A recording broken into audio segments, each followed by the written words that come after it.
안녕하세요. 여러분의 안전한 일상을 기원하는 안변제1 안성준 변호사입니다. 오늘은 이 정서적 학대 행위, 이걸 한번 말씀을 드려볼까 합니다. 영유아나 아동들을 가르치는 어린이집, 유치원 선생님들, 그리고 초등학교 선생님들까지 나름의 교육법도 있고 방침이 있을 겁니다. 근데 반대로 아동들을 대상으로 하다 보니 내 생각과는 전혀 다르게 상황이 흘러가는 경우가 있는데요. 때에 따라서 억울하게 아동학대로 신고를 당했거나 고소고발을 당하신 분들, 혹시나 내가 재판을 받는 것은 아닌지, 더 이상 아이들을 가르치지 못하는 것은 아닌지 이 불안한 마음에 이것저것 찾아보시는 분들이 있습니다. 그런 분들 문의가 많으셔서 오늘은 정서적 학대 행위, 그 절차가 어떻게 진행이 되는지, 어떤 것을 생각해 보셔야 하는지, 만일 정말 억울한 상황에 처했다면 어떻게 대비를 해 나가야 하는지, 이 부분을 오늘 상세히 설명드리도록 하겠습니다. 먼저 제가 이 말씀드리는 부분은 얼마 전 이슈가 되었죠. 정인이 사건이나 딱 들어도 이 천인공노할 만한 아동학대 사건을 말씀드리는 건 아닙니다. 이런 사건들은 대부분 아동에 대해서 폭력이 수반되고 또 지속적으로 학대 행위가 있는 이 신체적 학대 행위에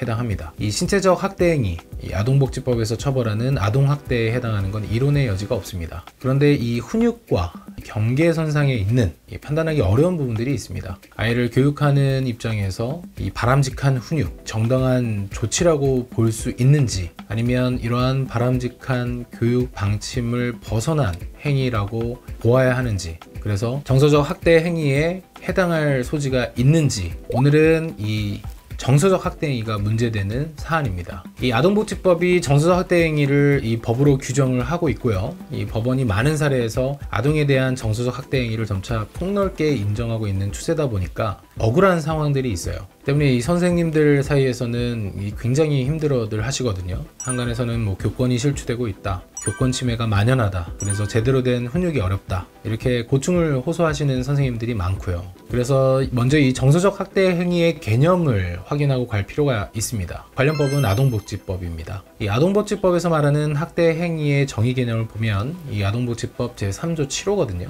이 아동학대란 보호자를 포함한 성인이 아동의 건강 또는 복지를 해치거나 정상적 발달을 저해할 수 있는 신체적, 정신적, 성적 폭력이나 가혹행위를 하는 것과 아동의 보호자가 아동을 유기하거나 방임하는 것을 말한다, 이렇게 규정이 되어 있습니다. 그럼 이 정서적 학대 행위란 뭐냐? 신체적 학대 행위와는 별개로 취급이 됩니다. 아동복지법 제17조 제5호를 보면요, 누구든지 아동에게 아동의 정신건강 및 발달에 해를 끼치는 정서적 학대 행위를 하여서는 아니 된다, 이렇게 규정을 하고 있는데, 쉽게 말해 아동 입장에서 보는 거예요. 아동의 정신건강, 발달에 해를 끼치는 행위를 정서적 학대 행위라고 보는 겁니다. 법적으로 판단하는 기준을 살펴보면요, 정서적 학대 행위를 먼저 유형력 개념을 넣어서 두 가지 유형으로 구분하고 있습니다. 그 첫째가 유형력 행사를 동반하지 않는 정서적 학대 행위, 또 다음으로 유형력을 행사를 하였으나 신체 손상까지는 이르지 않는 정서적 학대 행위, 이렇게 두 가지 개념인데요. 여기서 유형력은 제가 폭행 상해 영상에서도 자세히 설명을 드렸는데 어떤 물리력을 말합니다. 폭행은 우리 신체에 대해서 좀 더 직접적으로 행사된 유형력을 말하는데, 이 정서적 학대 행위를 구분짓는 이 유형력은 직접 사람 신체에 대해서 행사되는 것뿐만이 아니라 직간접적으로 일정한 물리력을 가하는 좀 더 폭넓은 개념입니다. 여기서 이 법원은 그 행위가 아동의 정신건강을 저해한 경우뿐만이 아니라 저해할 위험성만 있다면 이 학대 행위가 될 수 있다, 이렇게 보거든요. 굉장히 넓게 정서적 학대 행위를 인정하고 있는 추세입니다. 그럼 뭐가 아동의 정신건강, 이 발달에 해를 끼치는 행위냐? 지금까지 제가 한참 설명을 드렸잖아요. 근데 참 추상적이고 모호합니다. 그 이유는 아직까지도 이 정서적 학대 행위를 판단하는 요건이 보편화되고 객관적인 기준들이 정립되지 않았기 때문입니다. 예를 들어서 10분 벽 보고 서 있게 했으면 정서적 학대 행위이고, 또 그보다 짧으면 정서적 학대 행위가 아니다, 이렇게 판단하는 것이 아니다 보니까 이렇게들 많이 물어보세요. 저는 한 2분 그랬는데요, 저 같은 경우에는 한 3분 정도 보고 서 있으라고 했는데요. 이렇게 정서적 학대 행위라는 개념이 실제 좀 모호하다 보니까 저 역시도 이 오은영 선생님 영상 많이 보고 또 공부를 하고 있습니다. 이렇게 일률적 구체적인 기준이 없다는 건 또 그만큼 획일화된 기준으로 판단할 수 없다, 그런 의미가 되고요. 결국엔 케이스 바이 케이스다. 이 구체적인 사안에 따라서 달리 판단될 수밖에 없기 때문에 이런 정서적 학대 행위가 문제된 상황에서는 전반적인 사정을 고려합니다. 이제 하나씩 말씀을 드려보면요, 뭐 전후, 재반, 경위, 즉 전후 상황, 그리고 피해 아동에게 행사된 유형력 혹은 유형력이 없는, 우리 뭐 선생님 입장에서는 훈육이라고 하죠. 그 훈육 조치가 그 자체로 타당한 행위라고 볼 수 있는지, 아니면 그 범위를 넘어선 행동인지, 또 이걸 보기 위해서 피해 아동과의 평상시 관계, 그 다음에 행위의 지속성 여부, 사후적으로 보인 아동의 태도나 상황, 다른 학생들과의 관계, 이런 모든 것들을 고려해서 이 정서적 학대 행위에 해당하는지 살펴보게 됩니다. 이렇게 고려해야 될 상황이 많기 때문에 행위는 똑같은데 어떤 상황인지에 따라서 이건 정서적 학대 행위에 해당하고 또 아니고, 이렇게 경우가 나뉘게 됩니다. 그래서 결국에는 사례를 한번 살펴볼 수밖에 없는데, 아이가 보는 앞에서 부부싸움을 심하게 했다, 이 부분 때에 따라서는 아동에 대한 정서적 학대 행위로 봅니다. 실제로 일선 경찰에서는 아동학대 수사 업무 매뉴얼에서 아이가 보는 앞에서 심한 부부싸움을 했다 하면 아동보호법 위반 행위를 일단 의심하고 조치를 취할 것을 정해놓고 있죠. 방금 말씀드린 사례는 아동에 대한 유형력을 행사한 건 아니잖아요. 그렇다 하더라도 그런 상황을 만들었어. 이 아동의 정서를 불안하게 하거나 공포감을 조장했다, 그 정도가 심한 부부싸움은 그 자체로 정서적 학대 행위가 될 수 있습니다. 이 외에도 이 아동이 고립감이나 공포감, 소외감, 모멸감을 받을 수 있다고 평가할 수 있는 행위가 있잖아요. 이것을 아동에 대한 정서적 학대 행위에 해당하는 행위 유형으로 봅니다. 또 이런 판결도 있습니다. 대법원 2017도 5769호 판결을 보면, 이제 이 보육교사가 아이를 교구장이라고 하죠. 교구장에 앉혀서 좀 냅뒀나 봐요. 근데 앉혀놓은 시간이 한 40분 정도가 됐고, 또 교구장의 높이가 78cm 정도, 아이 입장에서는 굉장히 높죠. 이러한 보육교사의 행위가 신체적 학대 행위에는 해당하지 않을 수 있어도 아동을 위험한 상황에 놓이게 한 행위, 이렇게 판단을 했고, 아동이 공포감과 소외감을 느꼈을 것으로 보고 정서적 학대 행위로 인정을 했습니다. 실제로 그 아이가 일주일 넘도록 어린이집에 등원을 못했다고 해요. 결국에 이 보육교사는 정서적 학대 행위, 즉 아동보호법 위반 혐의가 유죄로 인정이 되고 처벌을 받았습니다. 자, 이렇게 정서적 학대 행위의 개념을 한번 말씀을 드렸는데, 실제로 아동학대가 문제가 되는 수사 절차에 관련 과정을 한번 말씀드려 보도록 하겠습니다. 아동학대 사건은 보통 이렇게 시작됩니다. 유치원, 어린이집, 초등학교를 다니는 아이가 집에 돌아와서 엄마한테 이렇게 말하죠.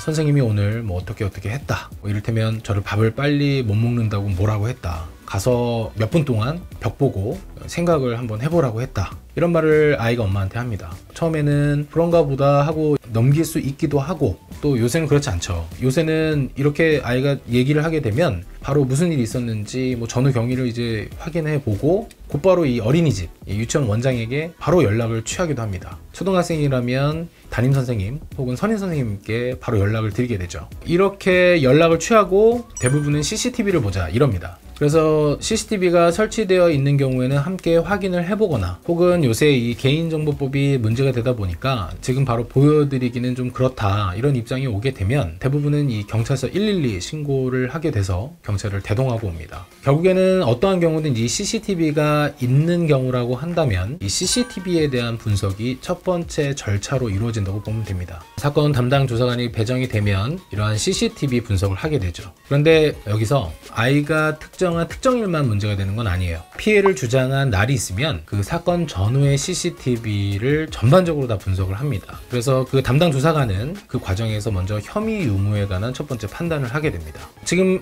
이 CCTV는 이 선생님 역시도 그 CCTV에 등장하잖아요. 그렇기 때문에 선생님 역시도 이 부분에 대한 확인을 할 수가 있습니다. 그래서 이 CCTV가 존재하고 이에 대한 수사가 진행이 되고 있다. 그러면 이 CCTV상 문제가 제기된 특정 일 혹은 그 사건 전후 과정을 거쳐서 전반적인 상황에 대해서 한번 살펴보실 필요가 있어요. 혹시나 문제가 될 만한 상황이 있다고 한다면 전부 특정을 하셔서 그 행위를 한 사유와 경위, 이 부분에 대해서 경험한 사실과 실제 그러한 행위를 한 전후 배경을 확인해보고 반드시 정리할 필요가 있습니다. 실제로 훈육을 하는 상황이었다면 그 아이에게 훈육한 내용은 무엇이었는지, 혹은 큰 소리를 냈다면 그 소리를 내게 된 장면에서 대화한 내용, CCTV는 소리가 함께 녹음되지 않는 경우가 대부분이다 보니까 행동이 확인이 되잖아요. 그러면 그 행동에 대해서 어떠한 행동을 한 것이다, 당시 경위는 무엇이다, 이 부분을 차분히 설명을 할 수가 있어야 합니다. 이 부분 혼자 준비하시기가 굉장히 버거울 수가 있고, 아까 말씀드렸잖아요. 어떤 행동이 정서적 학대 행위인지 이 부분 판단이 굉장히 어렵습니다.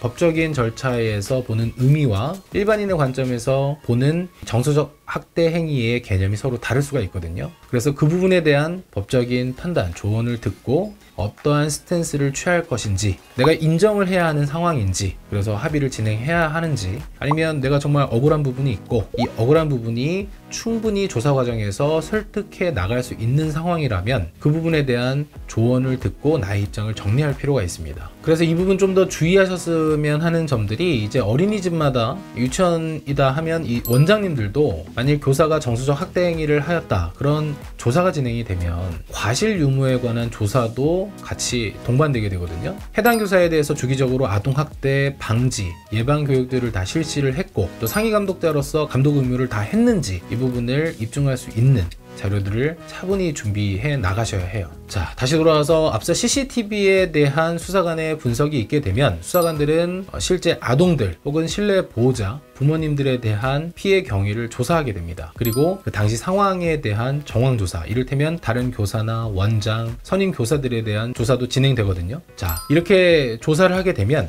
혐의가 특정이 됩니다. 그러면 그 혐의가 특정된 부분에 대해서 피혐의를 받고 있는 해당 선생님을 불러서 조사를 하게 됩니다. 이 부분을 잘 대비하실 필요가 있기 때문에 앞서 돌아가서 이 CCTV에서 문제될 수 있는 장면에 대해서 생각을 한번 정리해보고 나의 입장은 무엇인지 그 부분에 대한 조언을 반드시 들어볼 필요가 있다고 말씀을 드리는 거고요. 이렇게 경찰 조사가 진행이 되면 아동학대 사건이 일선 관할서에서 진행이 되는 것이 아니라 시경에서 사건이 진행이 됩니다. 좀 더 절차가 굉장히 세밀하고 또 자세히 집중적으로 진행이 되죠. 그래서 혐의 의무를 판단을 하는데 경찰은 혐의 의무를 판단한 기록을 검찰로 넘기게 됩니다. 요새 많이들 아시는 이 수사권 조정이 있게 되면 이 불송치 결정으로 이제 사건이 처리되는 대부분의 경우와는 달리 이 아동학대 사건은 경찰에서 무혐의라 판단된 사건이라 하더라도 무조건 기록을 검찰로 송치하게 되어 있습니다. 벌금형 정도로 사안을 본다면 구약식 기소라고 해서 벌금형 처분을 구할 수 있고, 만약 이보다 사안이 좀 더 중하다고 한다면 구공판 처분, 즉 정식 형사 재판 절차, 기소를 하게 됩니다. 사실 아이를 키우는 입장에서는 자기 아이가 평소와 다르게 무엇인가 위축이 되어 있고 또 무엇인가 이상해 보이게 되면 어떤 일이 있는지 확인하게 되고, 또 정서적 학대 행위가 있을 수 있는지 그 부분을 당연히 생각하게 됩니다. 그리고 현재 추세로는 이 아동에 대한 정서적 학대 행위를 폭넓게 인정하다 보니까 반대로 이 훈육이나 교육권을 행사하는 데 있어서 많은 제약이 따르기 마련이거든요. 실제로 이 정서적 학대 행위라는 게 보는 사람의 입장에 따라서 판단이 충분히 달라질 수 있는 부분입니다. 그래서 판단하는 조사관이나 담당 검사의 어떤 가치관, 이 생각에 따라서 진행되는 경과가 다를 수 있습니다. 그래서 이 유아 대상으로 하는 유치원 선생님들, 그리고 초등학교 선생님들, 아동학대로 신고를 당해서 수사를 받고 있는데 정말 자신은 이 훈육 차원에서, 교육 차원에서 한 것이고 수업 진행을 위해서 불가피한 상황이었다. 어떤 분쟁 상황이 있다면 그 분쟁 상황을 조정하는 과정에서 사태를 진정시키기 위해서 한 정말 합리적인 수단이었다. 이러한 억울한 점들이 있고, 또 이러한 억울한 점들이 정말 설득을 해 나갈 수 있는지 그 판단이 어려운 경우가 대부분일 겁니다. 이러한 궁금점이 있으신 분들은 아래 카카오톡 오픈 채팅을 통해서 문의를 주시기 바랍니다. 상황을 확인하고 상황에 맞게 자세히 답변을 드리도록 하겠습니다. 오늘은 여기까지 하겠습니다. 감사합니다.